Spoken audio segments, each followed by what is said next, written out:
काफ़ी समय पहले की बात है। प्रतापगढ़ नाम का एक राज्य था। वहाँ का राजा बहुत अच्छा था, मगर राजा को एक सुख नहीं था। वह यह कि उसका कोई भी संतान नहीं था और वह चाहता था कि अब वह राज्य के अंदर किसी योग्य बच्चे को गोद ले, ताकि वह उसका उत्तराधिकारी बन सके और उसकी आगे की पीढ़ी चला सके। तभी राजा राज्य में घोषणा कराता है कि सभी बच्चे राजमहल में आइए। कुछ देर बाद सभी बच्चे राजमहल में पहुंच जाते हैं। राजा ने सभी बच्चों को पौधा लगाने के लिए बीज दिया और कहा कि अब हम 6 महीने बाद मिलेंगे और देखेंगे कि किसका पौधा सबसे अच्छा होगा। उसको फिर मैं राज्य का उत्तराधिकारी बनाऊंगा।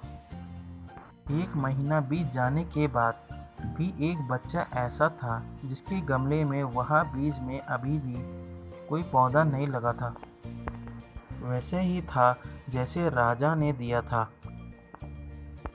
लेकिन वह रोज उसकी देखभाल करता था और रोज पौधे को पानी देता था। देखते ही देखते 6 महीने हो गए थे और राजा के पास जाने का समय आ चुका था। लेकिन वह डरा हुआ था, क्योंकि उसने सभी बच्चों के गमले में पौधे देखे थे और उसका गमला खाली था। लेकिन वह बच्चा बहुत ईमानदार था और सारे बच्चे राजमहल में आ चुके थे। अब राजा ने आदेश दिया, सभी बच्चे अपने अपने गमले दिखाइए। बच्चों ने अपने अपने गमले राजा को दिखाए। कुछ बच्चे बहुत जोश से भरे हुए थे, क्योंकि उनके अंदर राज्य का उत्तराधिकारी बनने की लालसा थी। मगर एक बच्चा बहुत डरा हुआ था, क्योंकि उसका गमला खाली था। तभी राजा की नज़र उस खाली गमले पर गई। राजा ने पूछा, तुम्हारा गमला तो खाली है। तो बच्चे ने कहा, लेकिन मैंने इस गमले की 6 महीने तक देखभाल की है। राजा जानता था वो बीज बंजर था।